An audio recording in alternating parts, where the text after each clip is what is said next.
Somente a desembargadora Maria Aparecida, que está hoje compondo o quórum em razão da ausência justificada da desembargadora Maria Helena. Em mãos à ata da sessão, são duas, né? A sessão anterior, não houve por parte de nenhum colega qualquer apontamento, portanto, dou-a por aprovada. Por outro lado, tendo em vista que há um processo em andamento, do qual sou relator, eu vou transferir a presidência à desembargadora Maria Aparecida para que ela assuma o comando do julgamento.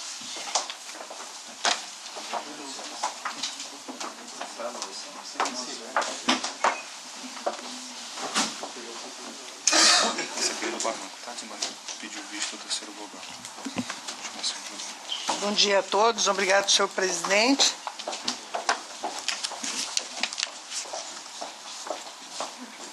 Aqui eu tenho que...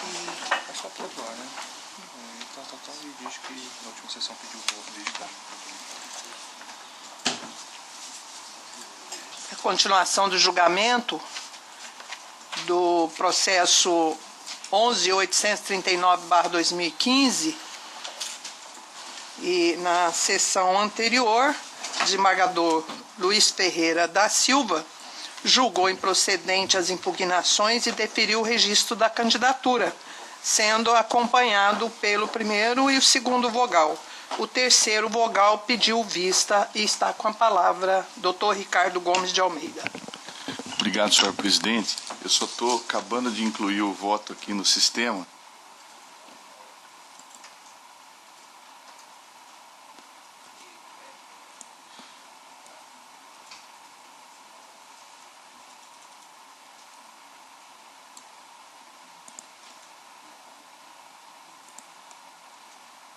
Deu, né?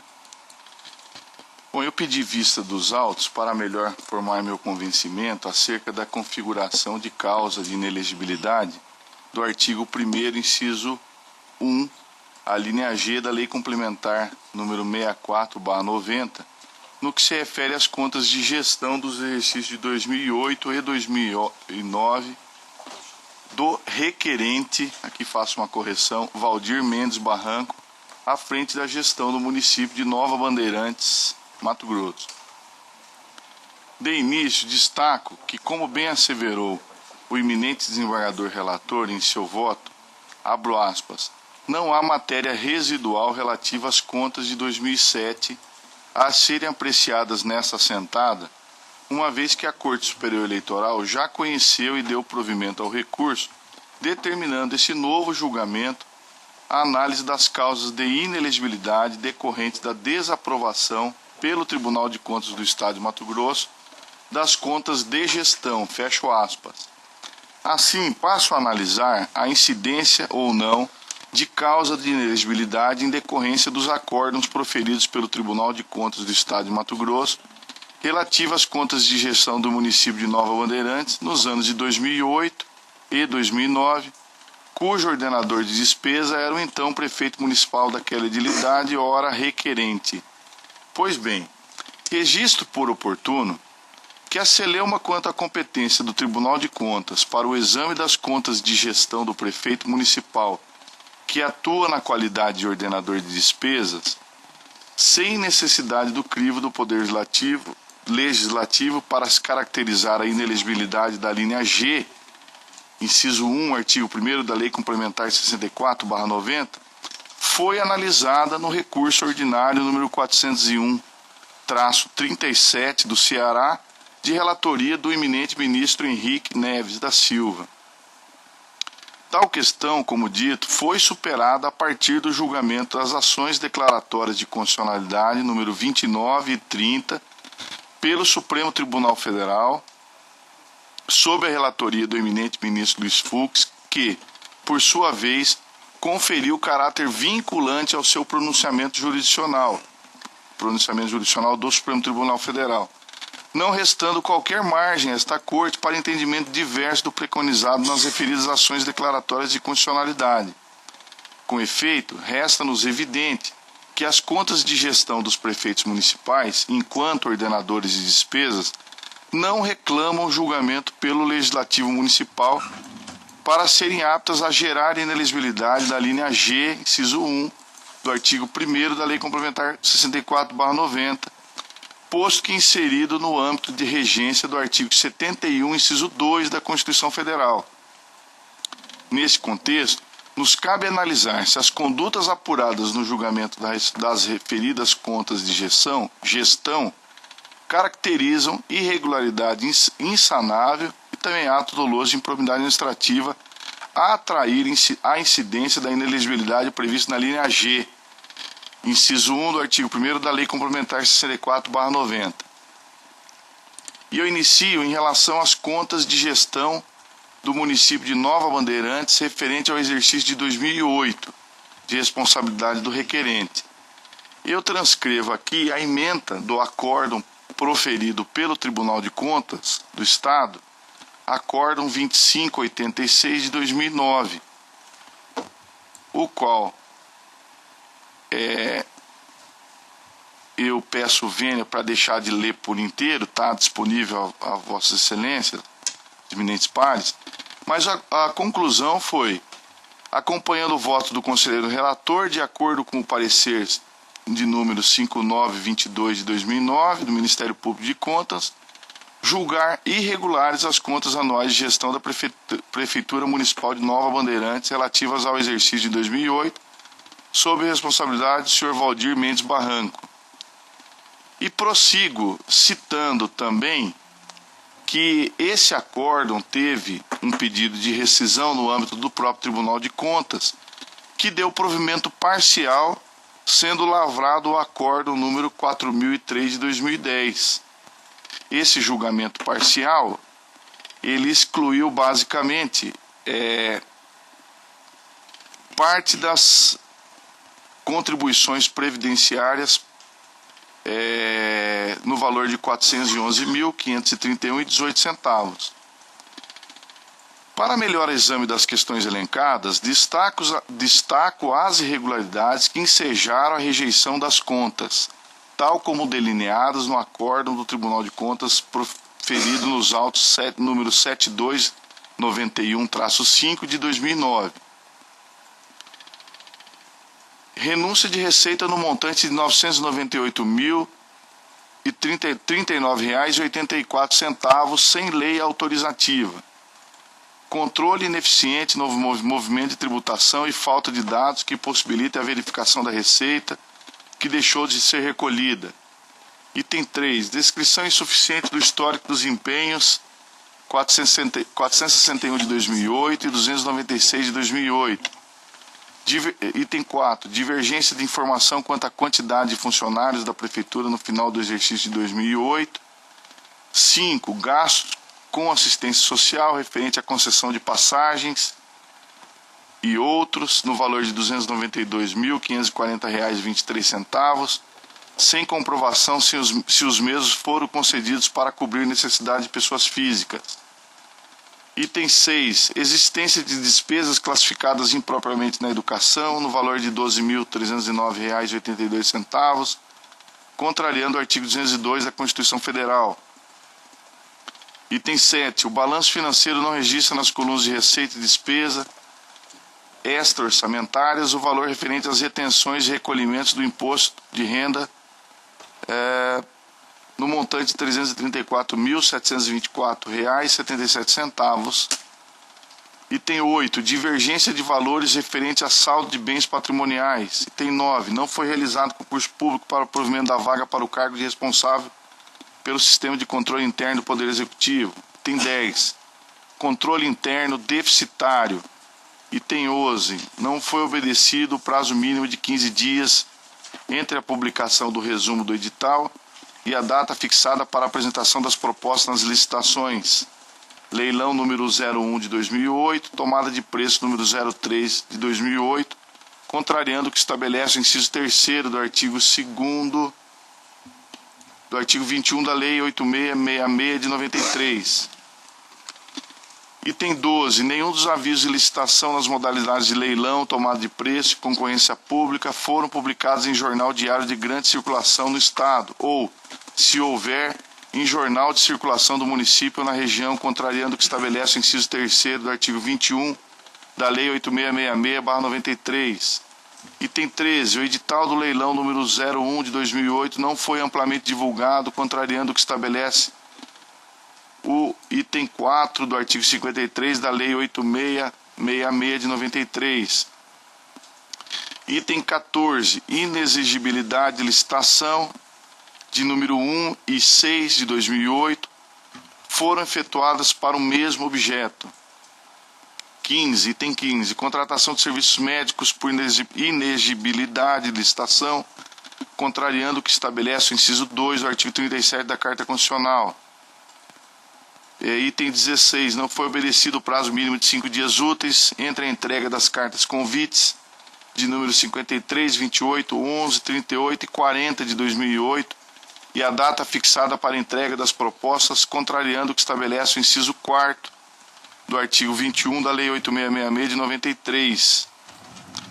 17. As licitações na modalidade convite que não obtiveram o mínimo de 3 propostas válidas não foram justificadas e não foram repetidas, estendendo a outros possíveis interessados, contrariando o que estabelece o artigo 22 da Lei 8666 de 93. Item 18. Objeto do convite número 53 não especificou o tipo e a potência da máquina pretendida para prestar o serviço, em desacordo com o inciso 1 do artigo 40 da Lei 8666/93. 19. O edital do convite número 19 de 2008 não estabeleceu critérios claros e objetivos para julgamento das propostas, contrariando o que estabelece o inciso 7º do artigo 40 e artigos 44 e 45, todos da Lei 8666/93. 20. Os convites de número 10, 11, 25 e 26 foram emitidos na mesma data e foram convidadas as mesmas empresas, bem como foi utilizada a modalidade convite, sendo que o somatório das licitações de números 10 e 11 foi no valor de R$ 260.741,97 e as de número 25 e 26 totalizaram o valor de R$ 156.473,46, desafiando o disposto no artigo 22 e 23, ambos da Lei de Licitações. Item 21. As propostas de preço dos convites números 25 e 26 coincidem, inclusive, até a casa dos centavos, havendo indício de conluio. Item 22. Não recolhimento das contribuições previdenciárias no montante de R$ 509.784,81 para o regime geral de previdência social. Artigo 40 da Constituição Federal. Item 23. Cancelamento de restos a pagar por insuficiência de recursos financeiros, em desacordo com o Acórdão 817 de 2006 e Decreto Federal 29.910 de 32.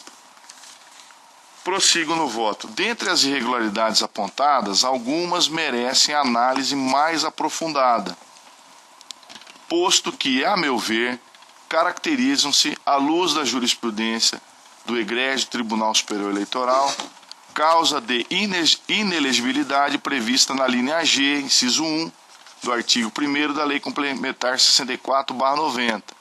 Vejamos. O item A. Eu destaco a irregularidade número 1, existência de renúncia de receita no montante de R$ 989.039,84 sem lei autorizativa. No julgamento pelo Tribunal de Contas do Estado, em seu voto condutor, assim destacou o conselheiro Alencar Soares, abre aspas, foi relatado às folhas 501 e 502 do Tribunal de Contas uma relação de pessoas físicas e jurídicas mencionadas como imunes e isentos de IPTU, totalizando R$ 998.039,87 sem lei autorizativa, fecho aspas. É patente que a concessão de benefícios de natureza tributária, IPTU, em desacordo com as condições previstas no artigo 165, parágrafo 6º da Constituição Federal e artigo 14, inciso 1, 2 e 3 da Lei de Responsabilidade Fiscal, causou dano ao erário à medida que ocorreu renúncia de receita pela administração pública sem lei autorizativa a definir critérios objetivos a seus beneficiários. Tal conduta, inegavelmente, violou ainda os princípios da legalidade e, sobretudo, da impessoalidade na administração pública, concedendo benefícios fiscais de forma subjetiva a inúmeras pessoas físicas e jurídicas, abalizando o entendimento de que a violação direta da Lei de Responsabilidade Fiscal atrai a inelegibilidade da linha G, inciso 1, artigo 1º da Lei Complementar 64/90, cito o precedente do egresso Tribunal Superior Eleitoral nesse sentido. E aqui eu cito um precedente, e eu passo a ler a parte em negrito, onde diz: está consolidado nesta Corte o entendimento de que as irregularidades decorrentes do descumprimento da Lei de Responsabilidade Fiscal, particularmente a inobservância dos limites do seu artigo 72, é insanável e caracteriza ato doloso de improbidade administrativa. E esse precedente é o agravo regimental no recurso especial eleitoral, número 106/95, de 2014, da relatoria da ministra Luciana Lócio. Prossigo em relação à irregularidade de número 11 a 21. Descumprimento da Lei 8666/93. Todas essas irregularidades são referentes à Lei de Licitações. Em relação às irregularidades de número 11 a 21, destaco que todas elas dizem respeito a descumprimento da Lei de Licitações pelo gestor municipal. Todavia, dentre essa categoria de irregularidades, dou destaque às de número 14, que trata de duplicidade de licitação com o mesmo objeto, bem como a de número 20, parcelamento de licitação, ou aqui faço uma correção para colocar fracionamento de licitação, para se enquadrar na modalidade convite, como sendo as mais graves a ensejar vício insanável e ato doloso de improbidade administrativa.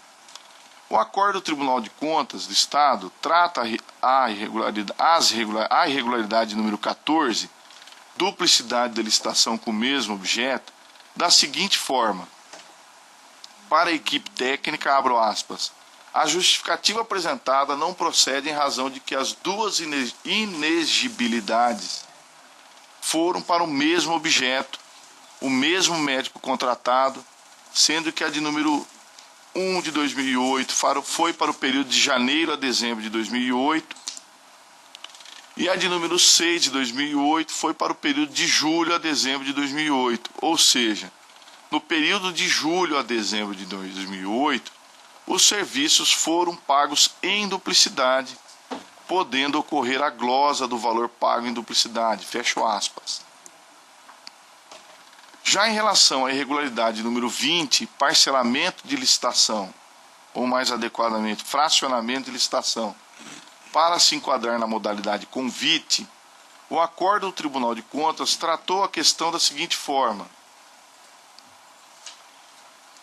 abro aspas, a justificativa apresentada não procede em razão de que o nosso apontamento não foi pelo motivo de ter sido emitidos os convites na mesma data, e sim por terem sido convidados os mesmos fornecedores para os convites com objetos idênticos ou assemelhados e por terem sido fracionados os procedimentos licitatórios para fugir da modalidade de tomada de preços.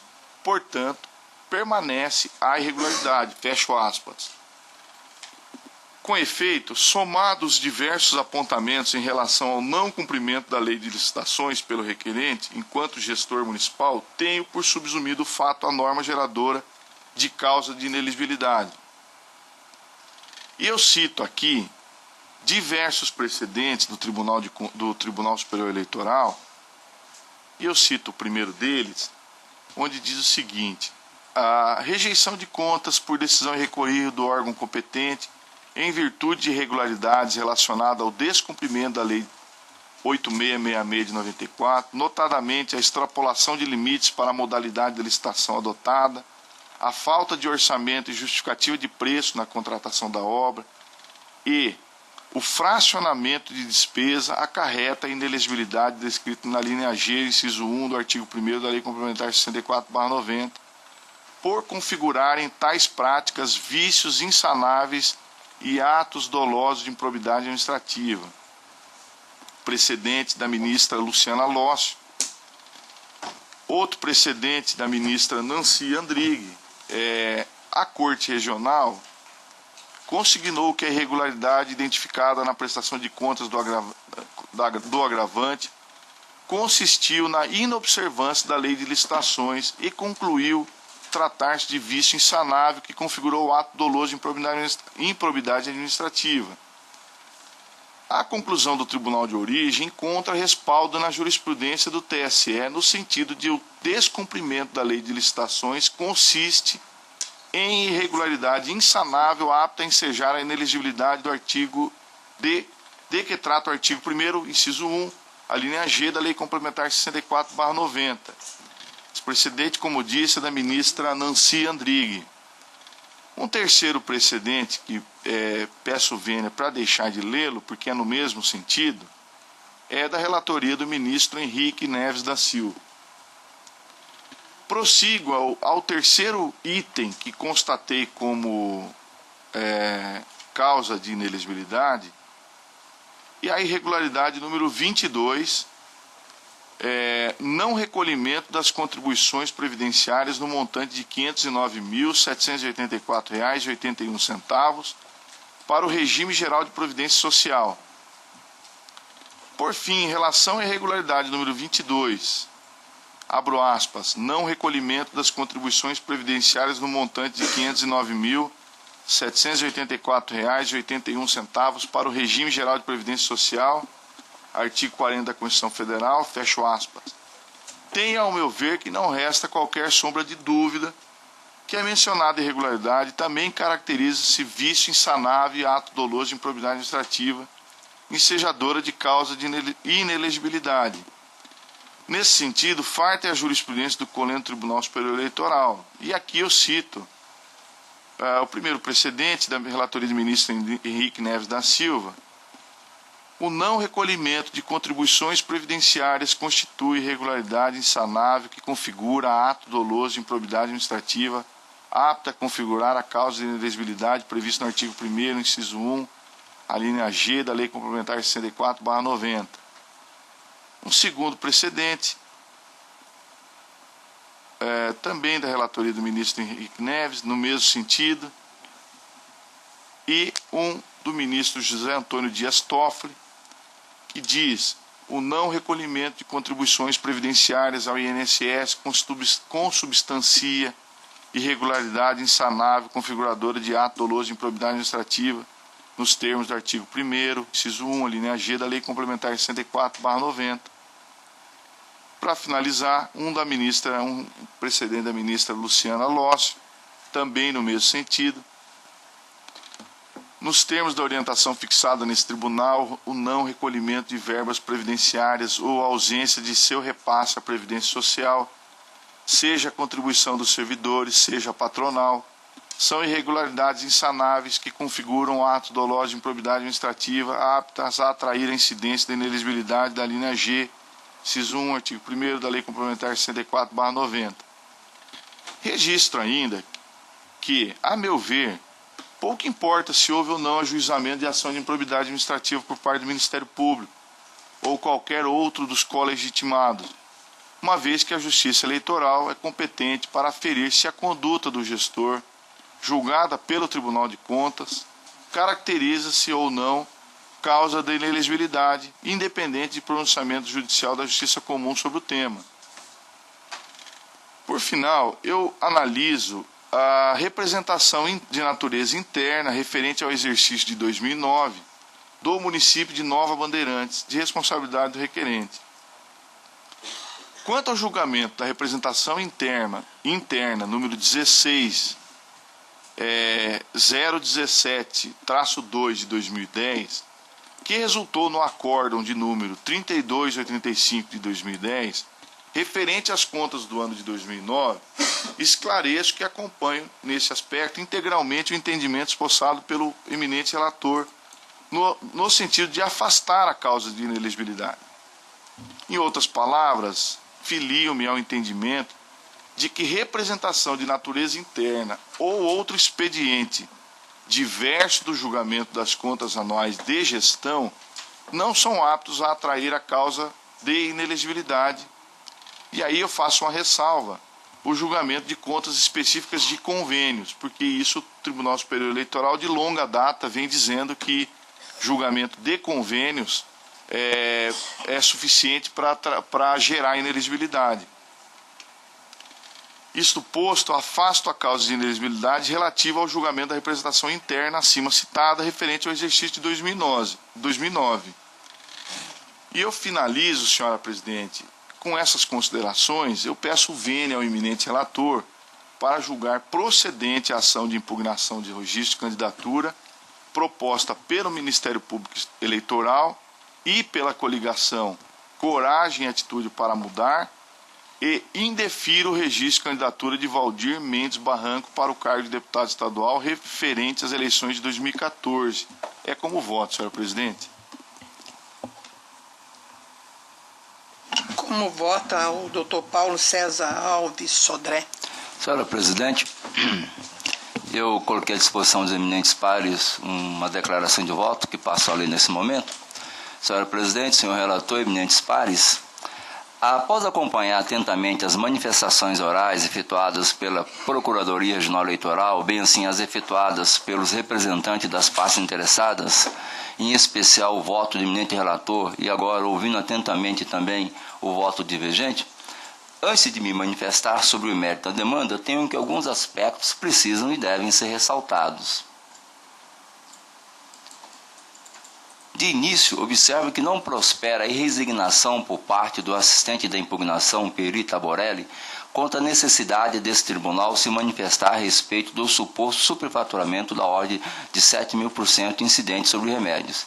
Isso porque, como bem consignou o ilustre relator, esta matéria já está superada, tendo ocorrido o trânsito em julgado desde o primeiro julgamento, quando do voto lavrado pela então relatora, desembargadora Maria Helena Povas Gargaglione. Com efeito, à época afirmou-se o entendimento que do julgamento efetuado pela Câmara Municipal de Nova Bandeirante, somente seria passível de impedir o registro da candidatura de Valdir Mendes Barranco o aspecto relacionado ao déficit orçamentário. Como a procedência do pedido de impugnação da candidatura com suporte na rejeição das contas por parte da Câmara Municipal foi afastada pelo Tribunal Superior Eleitoral, cabe a esse tribunal apenas e tão somente se manifestar a respeito das condições de inelegibilidade decorrentes dos acordos 2586 de 2009 e 3285 de 2010, ambos do Tribunal de Contas do Estado de Mato Grosso. Da mesma forma, tenho por insubsistente a arguição do impugnado Valdir Mendes Barranco no que diz respeito à impossibilidade desta Corte se manifestar sobre a matéria abordada somente em sede de contrarrazões pela Procuradoria Regional Eleitoral, o argumento de que deveria o órgão ministerial ter manejado o recurso adesivo.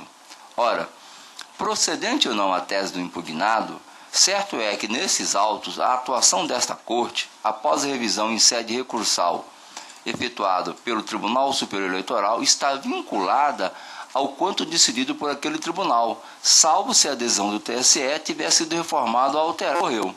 Logo, como o TSE devolveu o assunto para ser analisado e julgado por esta Corte, devem ser objeto de julgamento, como muito bem efetuado pelo insigne relator, os assuntos relacionados no acordo 2586 e 3285, já mencionados.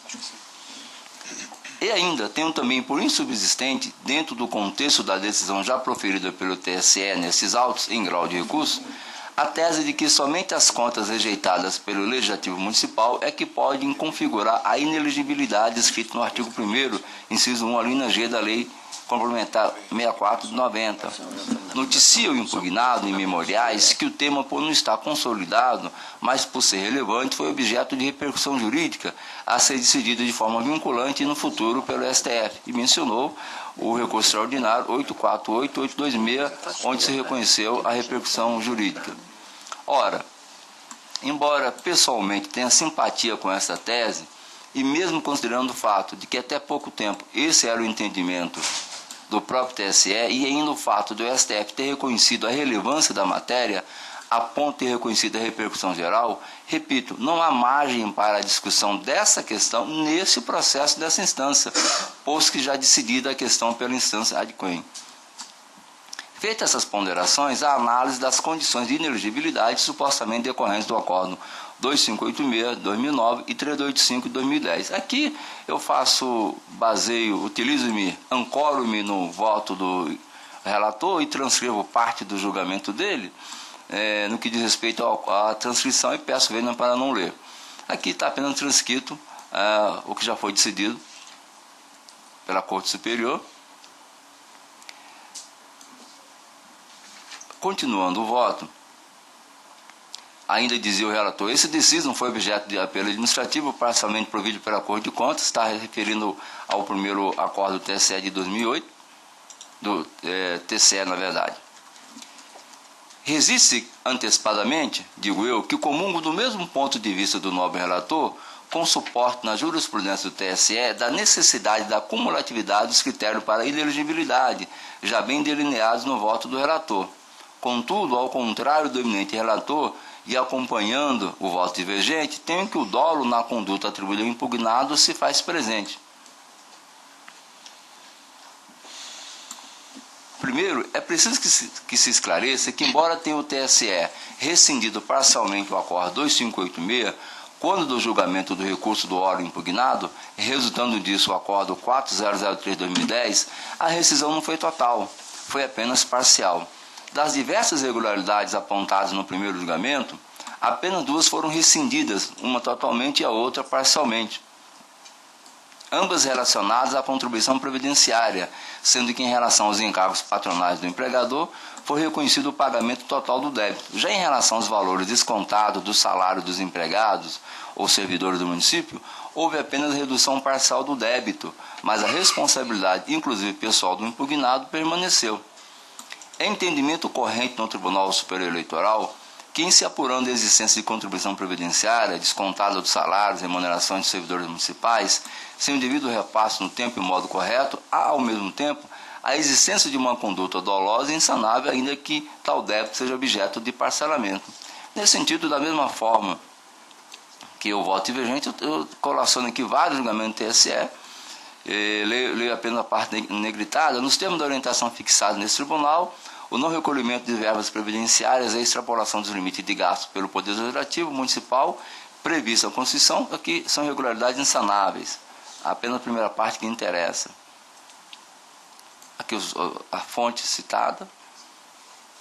O outro, nos termos da orientação fixada nesse tribunal, o não recolhimento de verbas previdenciárias ou ausência de repasse de previdência social, seja contribuição do servidor, seja patronal, são irregularidades insanáveis que configuram atos dolosos de improbidade administrativa aptos a atrair incidência da inelegibilidade da linha G do inciso 1 do artigo 1 da Lei Complementar 6490. Eu trago aqui vários julgados, da mesma forma que o voto divergente, peço vênia para não lê-los, pois já está muito bem explicitado pelo voto divergente. Trouxe apenas por reforço à tese.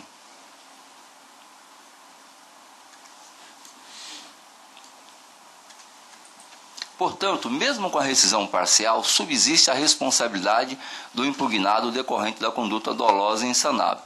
A propósito, com a devida vênia, não me convenço do acerto da tese de que o simples fato de o Ministério Público não ter ajuizado a competente ação civil criminal em desfavor do impugnado seria indício da inexistência do dolo. Ora, a eventual omissão culposa ou dolosa do órgão ministerial, se é que houve omissão, não estou aqui dizendo que houve omissão, não é justificativa para retirar o dolo da conduta do impugnado.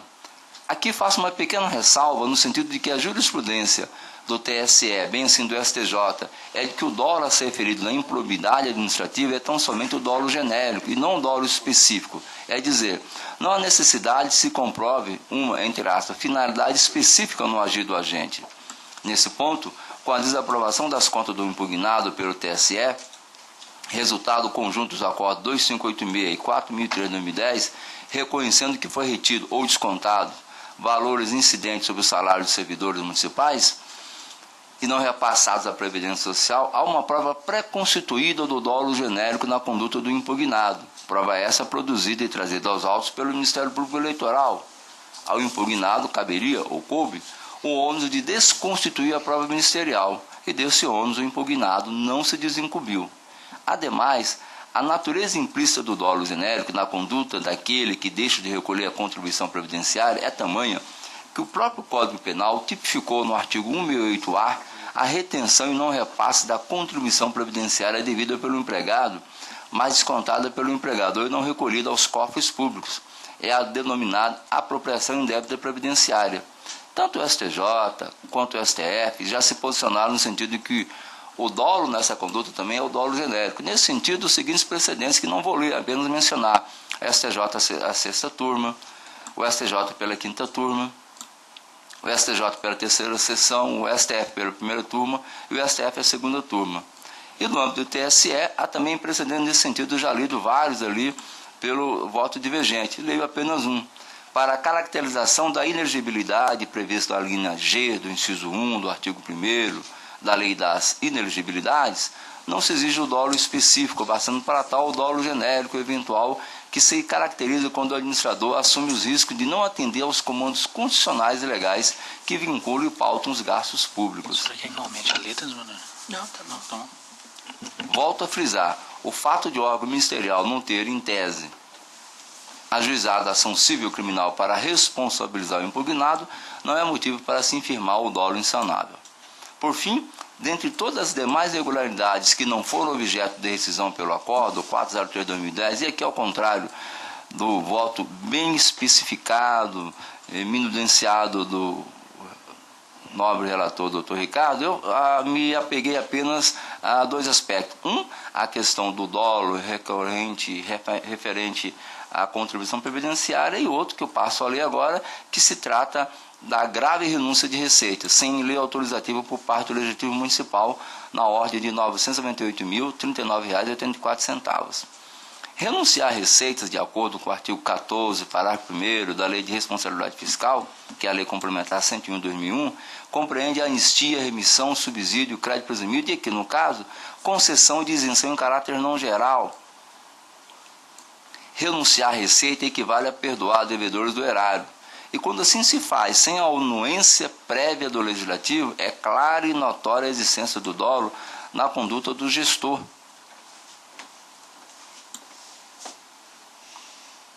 Municipal, no caso do órgão impugnado. Aqui eu faço uma parte, lendo atentamente o acordo do Tribunal de Contas do Estado. Foi dito pela defesa do impugnado lá na área administrativa de que o TCE teria se equivocado, o Tribunal de Contas do Estado teria se equivocado, porque a relação da isenção pertenceria a outra prefeitura e não a prefeitura do qual o impugnado era prefeito. Só que ele não fez prova nem na esfera administrativa, muito menos aqui no espaço dessa corte. Então, no caso, em apreço, além do dolo genérico, está implícito o dolo específico, pois a renúncia foi com a nítida intenção de beneficiar a este ou aquele sem a competente lei autorizativa.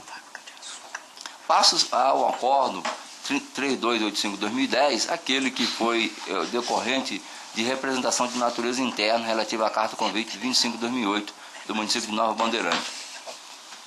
Para melhor compreensão dos fatos, trago aqui a transcrição do acordo, mas sem necessidade de ler, que já foi muito bem lido pelo relator e pelo voto divergente, Dr. Ricardo. Passo então as minhas considerações. O Valdir Mendes Barranco interpôs recurso, mas foi mantido na íntegra lá na esfera administrativa. Digo eu, o impugnado sustenta a tese de que, não sendo julgamento de contas anuais, mas sim julgamento decorrente de denúncia, tal ato não teria o condão de se constituir em causa de inelegibilidade.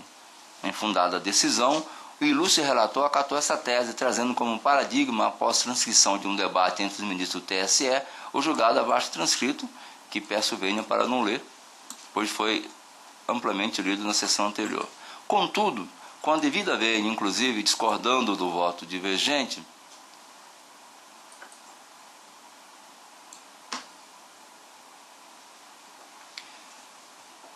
No meu sentir, o julgado acima transcrito vai de encontro a diversos outros julgados do próprio TSE, sendo o mais recente datado de 15 de maio de 2015, ou seja, publicado em data muito mais recente do que o julgado acima mencionado. Leio apenas a parte negritada no acórdão. A inelegibilidade encartada na linha G do inciso 1 do artigo 1º da Lei Complementar 6490 é aferível por órgão competente, restando irrelevante a natureza do procedimento por meio do qual as irregularidades foram apuradas, máximo porque basta o reconhecimento de vício insanável que configura em tese ato doloso de improbidade administrativa. Esse acordo é de lavra do ministro Luiz Fux. E além desse voto, existem 3 outros que eu também menciono no meu voto aqui, que corroboram, ainda nesse voto, diz o relator, consecutariamente, a desaprovação a despeito de ocorrida no âmbito da tomada de contas instauradas a partir de representação da Controladoria Geral da União é suficiente para determinar a remessa dos autos à Corte Regional Eleitoral alagoana, no afã de perquirir a existência ou não de irregularidades que possam ser enquadradas como insanável e caracterizadora de ato doloso de improbidade administrativa. No mesmo sentido, o julgado acima veja-se os seguintes precedentes: irrelevância no caso da circunstância de as contas anuais do ex-presidente da Câmara Municipal e ainda não terem recebido parecer do Tribunal de Contas, dado que, no caso, a inelegibilidade decorreu do julgamento de inspeção no qual se declarou indébito o irresponsável. Isso aqui é do ministro Sepúlveda pertence, referente a eleições de 2008. Eleições de 2010. É irrelevante a teor da jurisprudência dessa Corte e a natureza do procedimento utilizado pelo órgão competente para referir irregularidades em convênio com a União, sendo necessário para a incidência da linha G da Lei Complementar 6490, com a redação dada pela Lei Complementar 135 de 2010, tão somente que a irregularidade insanável tenha sido confirmada em decisão irrecorrível do órgão competente que não tenha essa sido suspensa por decisão judicial. Agravo regimental, ministro Hamilton Carvalho. E ainda a eleição de 2012. Para a incidência da linha G do inciso 1 do artigo 10º da Lei Complementar 6490, não importa a natureza do procedimento por meio do qual as irregularidades foram apuradas, sendo necessário tão somente que o órgão competente tenha reconhecido se tratar de vício insanável que configura em tese ato doloso de improbidade administrativa por meio de decisão irrecorrível que não tenha sido suspenso por decisão judicial. Aqui também do ministro Hamilton Carvalho. Enfim, trago esses precedentes, mas mais do que isso, pondero que se o único fundamento exposto pelo impugnado era o fato de não se poder extrair de uma decisão do Tribunal de Contas, oriunda de uma representação, os critérios de inelegibilidade, resta insubsistente a sua resignação. Faço novamente uma importante ressalva. É carregada de significado a tese de que somente a Câmara Municipal é quem deteria poderes para julgar as contas do gestor municipal, tanto que tal matéria, como bem noticiou o impugnado, foi objeto de repercussão jurídica. Contudo, como nessa demanda o assunto já se encontra vencido por decisão do TSE, não há como fazer decisão entre o julgamento pelo Tribunal de Contas das contas anuais ou de uma irregularidade oriunda de um convênio, ou ainda de uma irregularidade oriunda de uma denúncia. Nos 3 procedimentos, o órgão de contas permite ao gestor a sua manifestação prévia, inclusive possibilitando o contraditório, e ao final julga se as contas estão aptas ou não. É bem possível, inclusive, que na prestação de contas anuais as irregularidades detectadas de um determinado gestor sejam menos graves do que aquelas eventualmente detectadas em um procedimento específico, seja em um convênio ou uma licitação. Em se tratando de licitação, e aqui pondero que a denúncia se originou de um procedimento licitatório que ocorreu durante a gestão do impugnado, é bem possível que o dolo a lastrear a improbidade seja mais latente do que as irregularidades observadas na prestação de contas anuais, sendo que nesta pode a irregularidade passar incólume. Já naquela, a partir de uma denúncia, a irregularidade, repita-se, às vezes bem mais graves, pode tornar-se evidente. Ademais, como o julgamento efetuado pelo Tribunal de Contas do Estado, confirmado mesmo após recurso ao próprio TSE, Tribunal de Contas, pelo impugnado reconheceu a existência de superfaturamento, inclusive com a determinação de pagamento por parte do impugnado de multas e ressarcimento de valores, presente está, portanto, o ato doloso de improbidade administrativa e a irregularidade insanável, além dos demais critérios aptos a ensejar a inexigibilidade, que é a adesão do órgão competente, decisão recorrível no âmbito administrativo, prazo de 8 anos contados de decisão e decisão suspensa ou anulada pelo Poder Judiciário. Concluo, portanto, que tanto a desaprovação das contas do impugnado pelo Tribunal de Contas do Estado de Mato Grosso, do Acordo 2586-2009, quanto a do Acordo 3285-2010, contém elementos que, nos termos do artigo 1º, inciso 1, a linha G, da Lei Complementar 6490, tornam o impugnado inelegível. Ante o exposto, senhora presidente, acompanhando o voto divergente, nos estritos limites consignados pelo Tribunal Superior Eleitoral, julgo procedentes as impugnações apresentadas pelo Ministério Público Eleitoral e pela coligação Coragem e Atitude para Mudar, e, por consequência, indefiro o registro de candidatura de Valdir Mendes Barranco, por ele incidir nas hipóteses de inelegibilidade previstas no artigo 1º, inciso 1, a linha G da Lei Complementar número 6490. É como voto. Como vota o Dr. Rodrigo Roberto Curvo?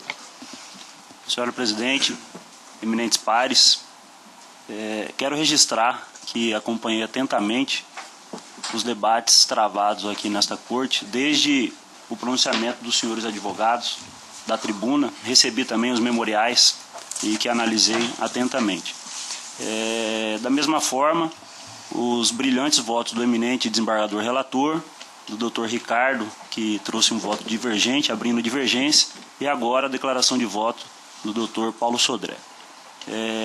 Analisei também, fiz pesquisas jurisprudenciais para afirmar meu convencimento e quero aqui externar o meu pedido de vênia ao eminente desembargador relator, que não reconheceu a caracterização da irregularidade insanável e do dolo, ainda que genérico, com relação às contas de 2008, e também no ponto em que entendeu não ser cabível a análise de como irregularidade de contas ou julgamentos do Tribunal de Contas relativos a, no caso, representação de natureza interna. Neste ponto quero pedir vênia para discordar. E, em menor extensão, quero discordar também, e pedindo vênia ao eminente membro deste tribunal, Dr. Ricardo, no ponto apenas em que reconheceu como incabível para caracterizar a irregularidade prevista na Lei Complementar 6490, também no que diz respeito à representação de natureza interna. E neste sentido, eu quero declarar o meu voto no sentido de acompanhar integralmente o voto do Dr. Paulo Sodré, porque da mesma forma que ele explicitou em seu voto, eu entendo que está configurada a irregularidade insanável e o dolo genérico a ensejar, a caracterizar a irregularidade insanável e o dolo genérico para caracterizar a causa de inelegibilidade do artigo 1º, inciso 1, a linha G da Lei Complementar 64/90, no que diz respeito às contas de 2008. E da mesma forma, por entender cabível sim o julgamento por parte dos tribunais eleitorais, mesmo em se tratando de representação de natureza interna, em que algum cidadão ou algum legitimado leva ao conhecimento da Corte de Contas alguma irregularidade e que gera um julgamento do colegiado daquela Corte de Contas e de maneira bastante específica no caso que estamos julgando, levando ao conhecimento, trazendo ao conhecimento da Corte de Contas uma irregularidade gravíssima, no caso o superfaturamento, e como disse o doutor Paulo Sodré em seu voto, gerando inclusive ordem para ressarcimento dos valores.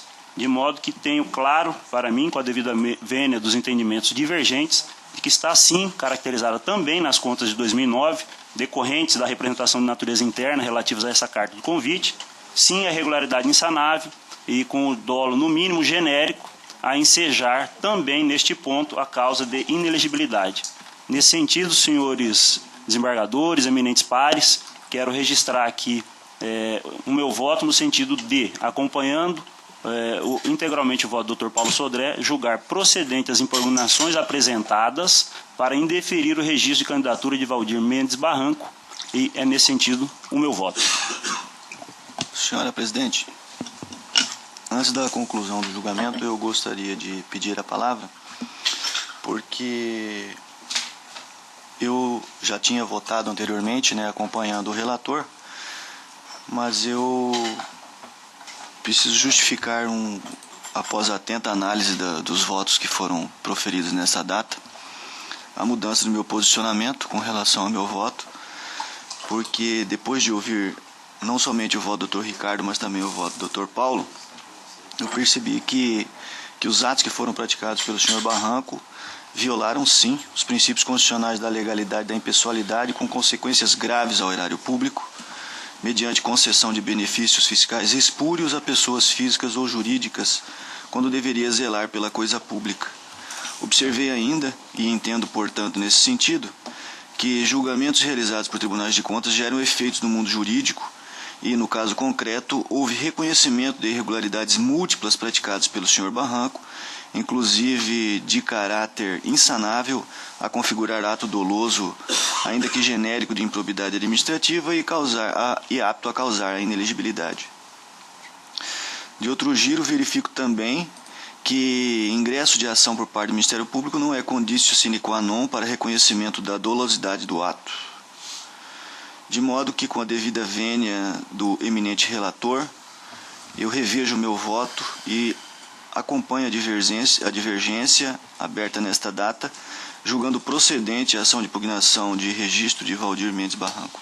Como voto? Senhor presidente, eminentes pares, senhores presentes, assim como o Dr. Lídio, na ocasião do início do julgamento do referido processo, sob a relatoria do desembargador Luiz Ferreira, entendi naquela ocasião assistir razão aos fatos e razões apresentados então pelo eminente relator. Após o pedido de vista solicitado pelo Dr. Ricardo, busquei ter acesso a documentos dos autos para melhor aclarar quanto a determinadas questões que foram apresentadas naquele momento, principalmente quanto à questão do dolo e o fato que divergiu naquela ocasião, inclusive dito por mim, do não posicionamento por parte do Ministério Público. Então, ocorre que com a vinda do voto vista por parte do Dr. Ricardo, que esmiuçou a questão de forma clara e detalhada, serviu para chamar a minha atenção quanto aos fatos apresentados pelo voto divergente, assim como pelo voto do eminente Dr. Paulo, que também, através de um voto também detalhado, chamou atenção para para inúmeras irregularidades, também tida com dolo, apontadas com dolo.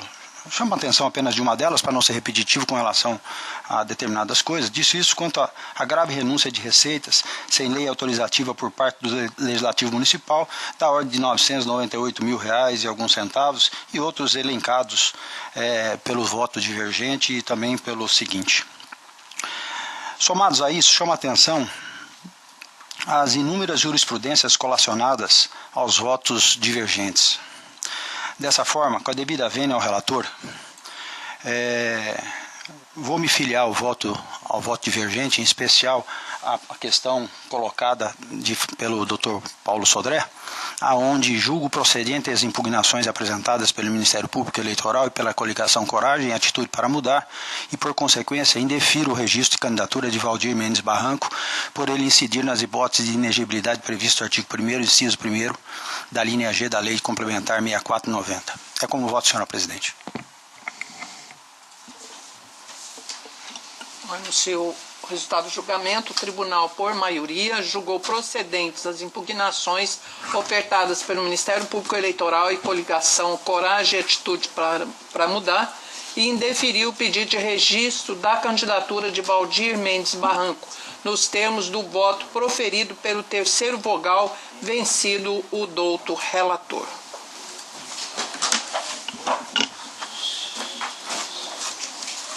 Devolvo a presidência para ele.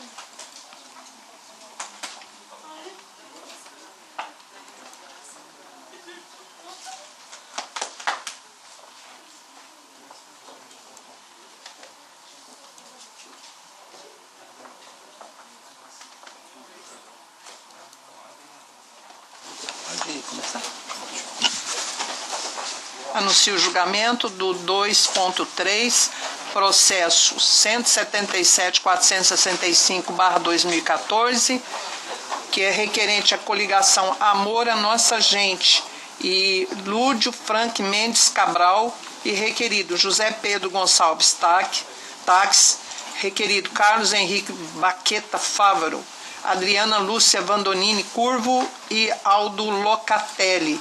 Tem como relator o eminente desembargador Luiz Ferreira da Silva, que está com a palavra. Tem sustentação oral. Muito obrigado, senhora presidente. Relatório.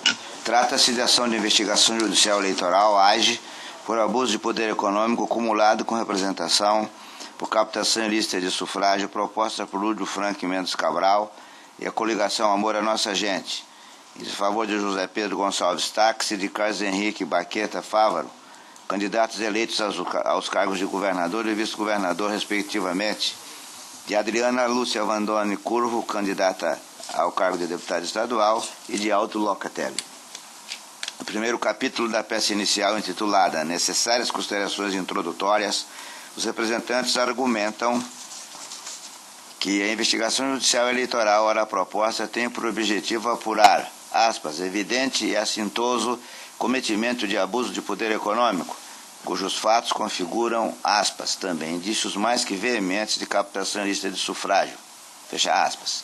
Em abono dessa tese, os requerentes asseveram que no dia 17 de setembro de 2014, representado Aldo Locatelli realizou, aspas, uma grande festança de caráter nitidamente eleitoral, com farta distribuição de bebidas e comidas, fecha aspas, e em um de seus postos de combustíveis localizado no quilômetro 16.3 da BR-364, o qual se encontrava, aspas, todo ornamentado de cartazes e adesivos dos candidatos investigados, fecha aspas. Investigações realizadas no local, determinação judicial exarada nos autos da representação eleitoral 1554-67-2014, acabaram por comprovar a realização do evento conhecido por, entre aspas, quarta pobre, o qual configurou, segundo os representantes, aspas, flagrante abuso de poder econômico e captação ilícita de sufrágio, em razão do fornecimento de comida e bebidas para centenas de eleitores, em uma confraternização de nítido e evidente caráter político, com um ambiente todo preparado e voltado à promoção eleitoral dos investigados, que ainda disponibilizavam, aspas, simples, seus adesivos e materiais de campanha, fecha aspas, dupla.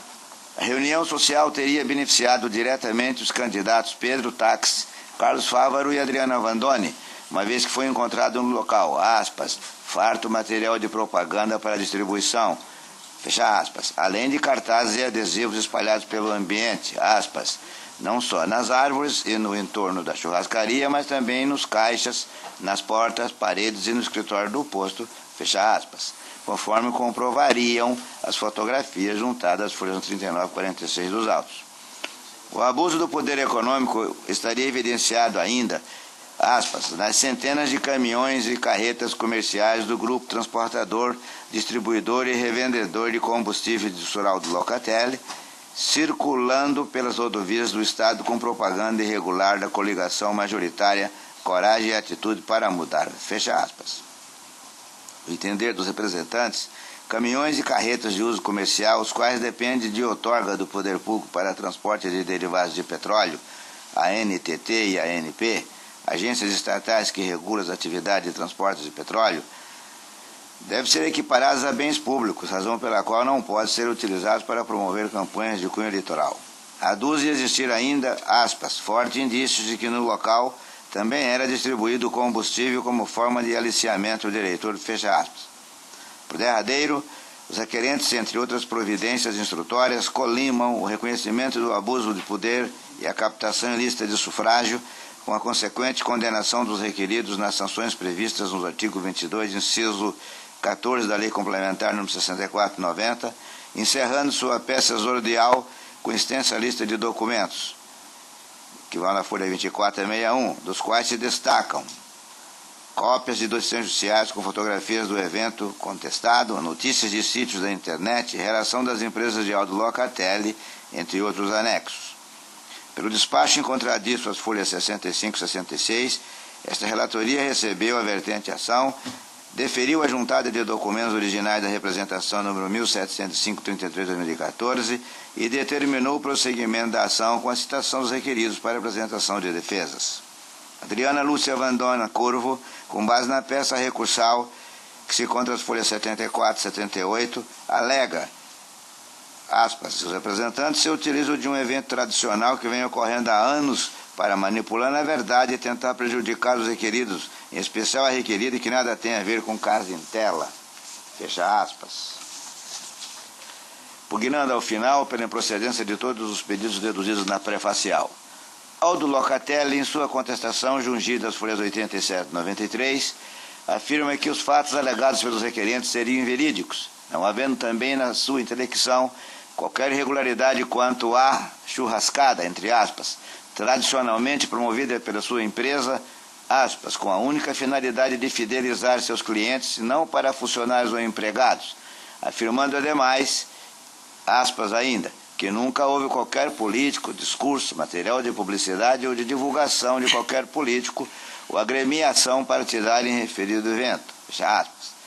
Carlos Henrique Baqueta Fávaro e José Pedro Gonçalves Taques apresentaram defesas em idênticos termos, alegando em síntese não terem participado ou qualquer conhecimento acerca do evento objurgado, ser notório que a retrocitada churrascada é tradicional e periódica, sem objetivos políticos eleitorais, atendendo geralmente motoristas e eleitores de outros estados, de passagem por Mato Grosso.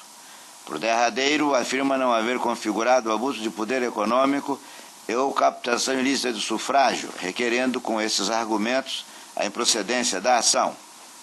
Os documentos originais trasladados da supracitada representação 1705/33/2014 foram acostados pela Secretaria Judiciária às folhas 127 e 128, contendo, entre outros documentos, fotografias registradas por ocasião do evento e certidão lavrada pelos oficiais de justiça quando do cumprimento de medida liminar determinada na representação 1554/67/2014.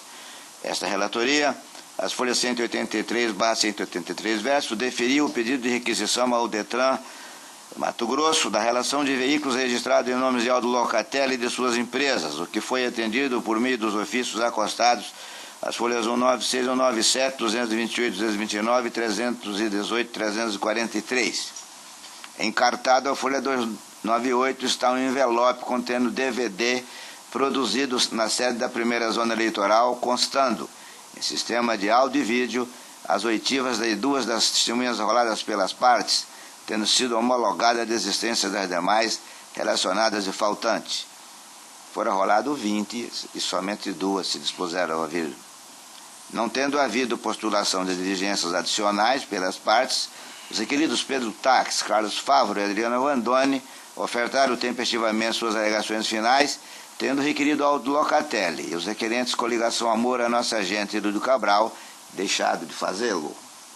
A Procuradoria Regional Eleitoral, em sua manifestação jungida às folhas 361 e 365, opinou pela improcedência desta AIGE. É o resumo do relatório. Senhora Presidente, peço a palavra antes da senhora prosseguir, só para registrar que, apesar do mesmo sobrenome com a senhora Adriana Lúcia Vandoni Curvo, não há qualquer parentesco entre nós, nos termos da lei, a ensejar qualquer causa de impedimento na minha participação no julgamento. Só para registro. Com a palavra o doutor João Vitor Toshio, pelo prazo regimental de 20 minutos.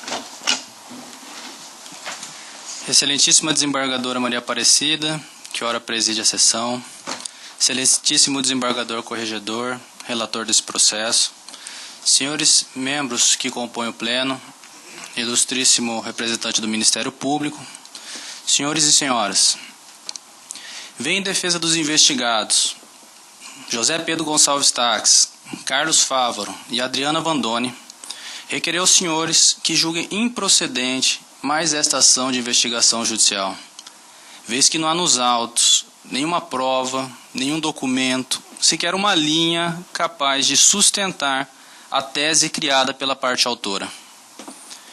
Esmiuçando os fatos, ou melhor, indo direto ao ponto central, já que o doutor relator detalhou a presente demanda, tenho que informar o que vem a ser, o que foi este evento combatido nessa demanda, conhecido como churrascada. Trata-se de uma reunião realizada há mais de 4 anos na rede de postos Locatelli. Não foi uma reunião criada durante a eleição. Há 4 anos esse evento existe. Ele é realizado uma vez por mês e é destinado aos caminhoneiros, exclusivamente aos caminhoneiros, no intuito de fidelizá-los junto aos postos Aldo Locatelli. Neste evento, com comida, com bebida, jamais existiu qualquer cunho político, distribuição de panfletos, absolutamente nada. Tanto é um evento destinado aos caminhoneiros, que além de ser realizado aqui, ele é realizado em outros estados. E no caso, aqui no Mato Grosso, ele é realizado na BR-364, quilômetro 17, ou seja, bem distante aqui da região central. No entanto, o que fez a parte autora? Ingressou com a presente ação, defendendo que neste evento haveria distribuição de comida e bebida no intuito de obter votos, no intuito de propagandear a candidatura dos candidatos investigados. Alegaram isto, que aquele evento que era destinado aos caminhoneiros, na verdade, tratava-se de uma reunião política que caracterizaria a captação ilícita de sufrágio. No entanto, essa tese criada, ela não se sustentou durante o trâmite processual. Isto porque, no evento, não participou nenhum candidato. Nenhum candidato esteve no local, nenhum membro da coligação esteve no local, não houve pedido de votos, não houve absolutamente nada disso. Muito menos distribuição de panfletos, qualquer elogio a qualquer candidato que seja. Tanto é que no dia do evento, dia 17/9, os oficiais de justiça dessa casa, através de uma liminar concedida numa representação por propaganda eleitoral, estiveram no local. E o que relataram na certidão corrobora com isso que afirmo. Não havia candidato, não havia evento político. Da mesma forma, as testemunhas ouvidas no processo, inclusive testemunha rolada pela própria parte autora, que além de informarem que o evento era destinado aos caminhoneiros, afirmaram que no local, durante as eleições, é comum, porque por se tratar de uma área muito grande, você se deparar com propagandas eleitorais de todos os candidatos, em árvores, espalhados pelo chão, e diariamente eles fazem a limpeza disso. Diariamente. Mas essa prática também é comum em toda a cidade durante o pleito. As pessoas espalham santinhos, espalham cartazes, espalham panfletos. Isto foi a afirmação das testemunhas. Não existiu absolutamente nada, nenhum candidato, nenhum pedido de voto, não há nos autos nenhuma prova robusta em relação às alegações da parte autora. Tratou-se de uma tese criada em função de uma representação eleitoral e que hoje vem a julgamento. É certo afirmar que os candidatos investigados, além de não participarem do evento, não financiaram o evento, não se fizeram presentes, não estavam lá, como eu já disse várias vezes. De forma alguma foram beneficiados, até porque essa reunião destinada aos caminhoneiros, ela atrai um público muito específico, que é formado, como afirmou uma das testemunhas, por motoristas que sequer residem no estado, que estão em trânsito aqui. Em face dessas considerações, e eu não tenho nem muitos argumentos para me alongar aqui na defesa, em razão até do que consta nos autos, das defesas apresentadas, das testemunhas que foram ouvidas, é que eu venho requerer aos senhores que julguem improcedente a presente ação de investigação judicial. Muito obrigado. Obrigada, doutor. Com a palavra, o Procurador Regional Eleitoral. Obrigado, senhora presidente. O parecer da Procuradoria escrito é exatamente na linha do que foi sustentado agora na tribuna. Nós entendemos que não há provas de nenhuma irregularidade, por isso, então, eu mantenho ele e opino pela improcedência da ação. A palavra retorna ao eminente relator, desembargador Luiz Ferreira. Conforme relatado, trata-se de ações de investigação judicial eleitoral por abuso de poder econômico acumulado com representação por captação ilícita de sufrágio que pretende comprovar Os requeridos, utilizando-se de poderio econômico empresarial, agiram de modo abusivo para alavancar candidaturas durante o processo eleitoral de 2014, com obtenção indevida de apoiamento popular, ensejando em seu desfavor a aplicação das sanções previstas no inciso 14 da Lei Complementar 64/90. Busca-se apurar a finalidade eleitoreira por ocasião do evento Quarta Pobre, realizado em um dos postos de combustível do requerido Aldo Locatelli, onde estavam sendo distribuídas comidas e bebidas para centenas de eleitores, de modo a beneficiar os candidatos Pedro Tax, Carlos Fávaro e Adriano Vandoni, uma vez que no local foi encontrado farto material de propaganda destes requeridos. Pretende-se ainda comprovar o abuso pela existência de diversos caminhões comerciais desse grupo econômico, que na mesma época circulava pelo estado de Mato Grosso veiculando propaganda irregular. Nesse desiderato, em relação ao mérito desta ação, tem-se que não deve prosperar os pedidos sancionatórios deduzidos pelos requerentes, eis que por todos os elementos de prova produzidos durante a instrução processual, não ficou demonstrado o abuso de poder econômico ou captação ilícita de sufrágio, artigo 41A da Lei 9.504/97, por parte ou em benefício de qualquer um dos requeridos, nos modos do que dispõe o artigo 22 da Lei Complementar 64/90, cujo texto preconiza de forma clara e insofismável. Eu vou poupá-los da leitura, é recorrente a utilização desse texto aqui. Legal. Continuo. Na espécie em debate, há dois fatos que foram certificados pelos oficiais de justiça deste tribunal, quando do cumprimento de medida liminar determinada nos autos da representação 1554/214 e que são absolutamente incontroversos. Quais sejam? A realização da Quarta Pobre, no período noturno, dia 17 de setembro de 2014, e a exposição de propaganda eleitoral dos candidatos, ora requeridos no aludido evento, ocorrido no pátio do posto Locatelli, situado no Distrito Industrial de Cuiabá. Contudo, não se pode afirmar que a realização dessa churrascada, com distribuição de comidas e bebidas aos clientes da empresa, configura hipótese de abuso de poder econômico ou captação ilícita de sufrágio. Primeiramente porque o evento, conforme se comprovou com as notícias, cópias de sítio da internet e oitivas das testemunhas, é tradicional, rotineiro, ocorrendo uma vez por mês há no mínimo 4 anos, em vários postos da rede do requerido Aldo Locatelli, não se podendo vincular o havido no dia 17 de setembro de 2014 com o processo eleitoral então em vigor. Em segundo lugar, a propaganda eleitoral verificada pelos oficiais de justiça deste sodalício, dado a sua desconformidade formal com a Lei nº 9.504/97, foi objeto de representação específica, julgada procedente pela doutora Ana Cristina Silva Mendes, então juiz auxiliar designada pelo TRE-MT, não havendo qualquer liame que denote que a mesma estaria sendo utilizada para fins de captação irregular de apoio eleitoral.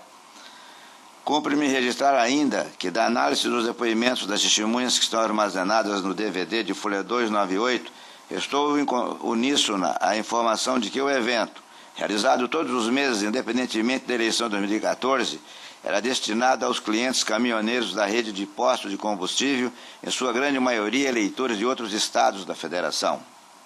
O fato de serem os clientes votantes de outros lugares é ponto essencial a ser considerado, uma vez que não há como captar ilicitamente sufrágio de eleitor pertencente a outra circunscrição, por meio do abuso de poder econômico ventilado pelos requerentes. Aliás, se aqueles clientes fossem alistados nesta unidade da federação, é lícito imaginar que prefeririam estar fazendo seus churrascos em suas casas com suas famílias, confraternizando com as pessoas que lhes são mais próximas, uma vez que a vida de caminhoneiro não permite que fique muito tempo em casa, usufruindo do convívio. Aqui eu digo de cadeira, porque meu velho pai foi um caminhoneiro por anos e anos a fio. Ele jamais chegaria aqui, iria para um posto de gasolina, beber cerveja, tendo os filhos e a mulher a esperá-los, né, avidamente. Trago aqui, em relação a essas assertórias, as lustras ponderações do ilustre procurador, que eu tomo a liberdade de tê-las como minha, vou poupá-los da leitura, mas está aqui, é de uma clarividência solar, mais claro do que água de mina ao meio-dia. Por outro lado, ainda que fosse reconhecido o abuso de poder econômico para fomentar ilicitamente a candidatura dos candidatos requeridos, em pequena medida dever-se verificar eventual comprometimento com a normalidade das eleições. Ou, em outras palavras, se a churrascada, quarta pobre, ocorrida no dia 7 de setembro de 2014, possuía alguma capacidade de afetar a legitimidade do pleito. Nessa linha intelectiva, não se pode olvidar que, com a edição da Lei Complementar 135 de 2010, a caracterização do abuso de poder deve sempre considerar, aspas, a gravidade das circunstâncias que caracteriza o ato tido como abusivo. Artigo 22, 16 da Lei Complementar 64/90, o que evidentemente não seria a hipótese desses autos. Sobre o assunto, trago decisão desse tribunal da relatoria do ilustre membro José Luiz Blazac, vou poupá-lo da leitura. Também de outros tribunais regionais, há entendimento no sentido de que o abuso de poder econômico ocorre quando determinada candidatura é impulsionada pelos meios econômicos de forma a comprometer a igualdade da disputa eleitoral e a própria legitimidade do pleito. Aqui não se tem razão de pensar que isso ocorreria, porque trata-se de caminhoneiros, em sua maioria esmagadora, de outros estados. Posto isso, ao considerar não ter sido praticada a conduta irregular prevista no caput do artigo 22 da Lei Complementar 64/90, consistente no abuso de poder econômico em benefício de candidatura, ou ainda captação ilícita de sufrágio de que trata o artigo 41A da Lei 9.504/97, julgo improcedente esta ação de investigação judicial e eleitoral em sintonia com o parecer ministerial. É o voto, senhora presidente. Como vota Dr. Lídio Modesto? Eu acompanho o relator.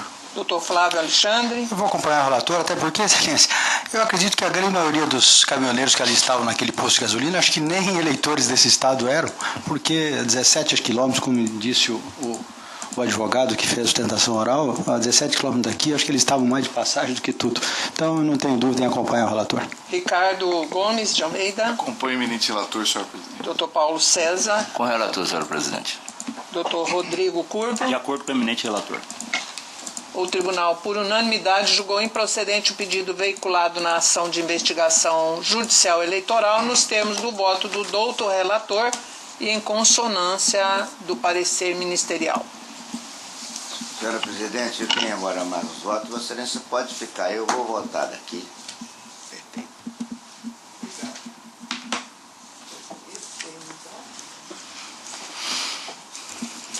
Então, eu anuncio o julgamento do 2.2 da pauta, processo 9.411/2015, classe RP, que tem como representante o Ministério Público Eleitoral e o representado Solidariedade SD Mato Grosso. Relator é o eminente desembargador Luiz Ferreira da Silva, que está com a palavra. Pare-se, se me permitirem resumir, eu vou resumir. Aqui, o Ministério Público Eleitoral disse que haveria, por parte deste partido Solidariedade, descumprimento da lei, porque no dia 1º, 5, 15, 24, 26 e 29 de junho do corrente ano, deve ser do corrente ano do ano passado, isso eu vou ter que corrigir, teriam então veiculado propaganda sob formato de inserções. E por isso, a Procuradoria entendeu que teria operado a decadência. Aí eu vou ser outra Procuradoria, mantido, eu estou declarando a decadência, porque de fato estava a destempo, né? Exatamente. Quando...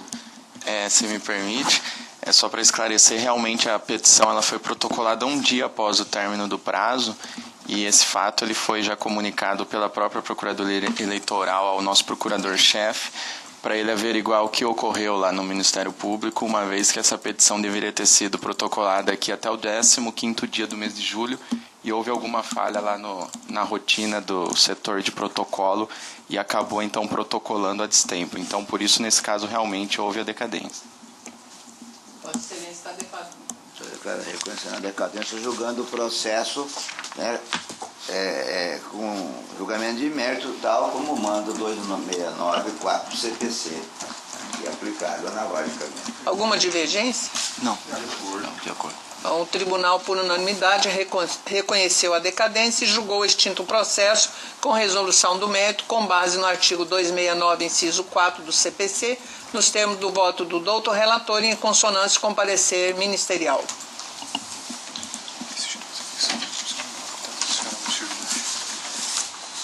Anuncio o julgamento do 2.4 e 2.5 em bloco.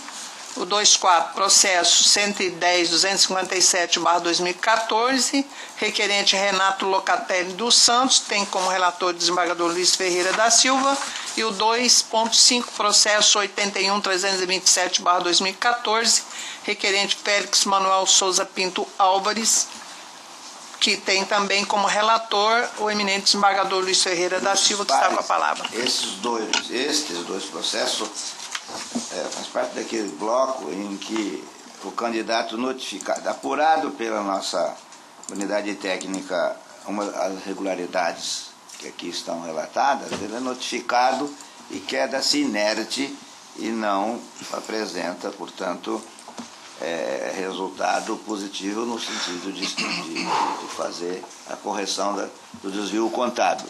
A Procuradoria, em casos que tais, tem sempre opinado, né, como se as contas não tivessem sido prestadas, não prestadas. Mantém os partes. A nossa divergência aqui é que nós estamos declarando desaprovadas ambas as contas.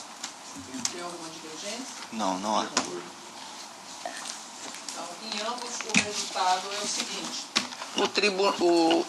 o tribunal, por unanimidade, desaprovou as contas dos candidatos Renato Locatelli dos Santos e Félix Manuel Souza Pinto Álvares, nos termos do voto do doutor relator em dissonância do parecer ministerial.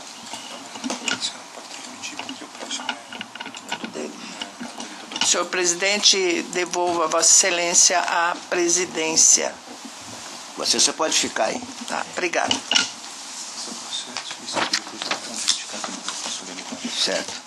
Vamos então julgar o processo 2.6, que está autuado sob o número 116.902/2014, é prestação de contas de candidato a cargo de deputado federal, requerente é Rosimeire Alves Mota. Relator doutor Rodrigo Roberto Curvo tem a palavra. Senhor presidente, eminentes pares, se me permitirem, eu gostaria de resumir também, porque é uma questão bastante singela.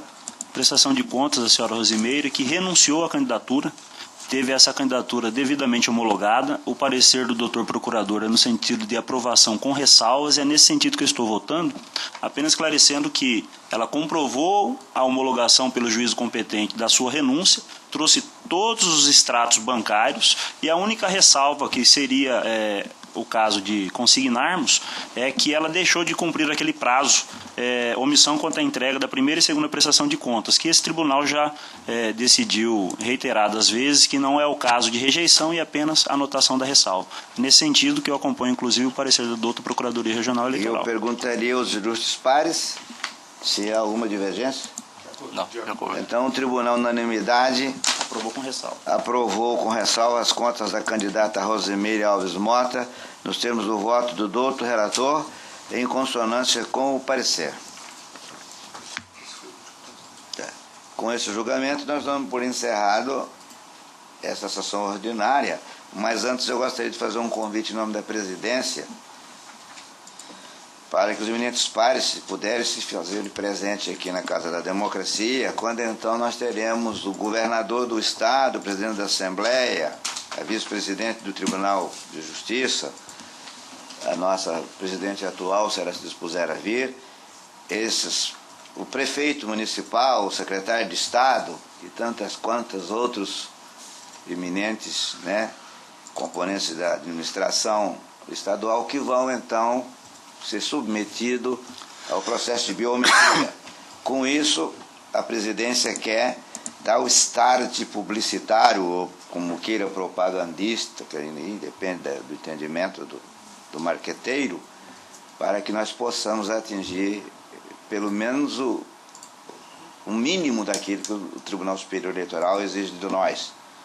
Eu, então, em nome da presidência, consultaria a Vossas Excelências, se pudessem se fazer presente. Quem não fez a biometria, criou-se um verbo agora, biometrizar-se, né? Então, se submetido à biometria, porque biometrizar eu não sei falar. Senhor Se quiser presidente, se manifestar, esteja à vontade. senhor presidente, eu, ao tempo que parabenizo o evento será realizado hoje à tarde, esclareço que infelizmente não poderei vir. Nós estamos sem sistema na Justiça Federal hoje, quarta e quinta, e ficaremos em regime de plantão. E o plantonista sou eu. Então eu terei que ficar lá cuidando das petições urgentes. Voltou às origens, a máquina de escrever manual. Exatamente. E farei plantão às escuras, né? Porque sem sistema, sem nada. Então, lamento muito não participar, acho que vai ser um evento, inclusive até para rever a desembargadora Maria Helena, mas então não será possível e faço votos que o evento corra da melhor maneira possível, como certamente correrá. Muito obrigado. Por falar na desembargadora Maria Helena, acho que todo mundo soube, né? Ontem eu tive contato com ela, ela está muito bem, vem presidir essa solenidade e vai para o merecido descanso, porque realmente ela passou por um susto razoável, deixando a todos nós, né, trocadilho à parte, com o coração na mão, né? Então, tenhamos todos então um bom dia, dou por encerrada essa sessão.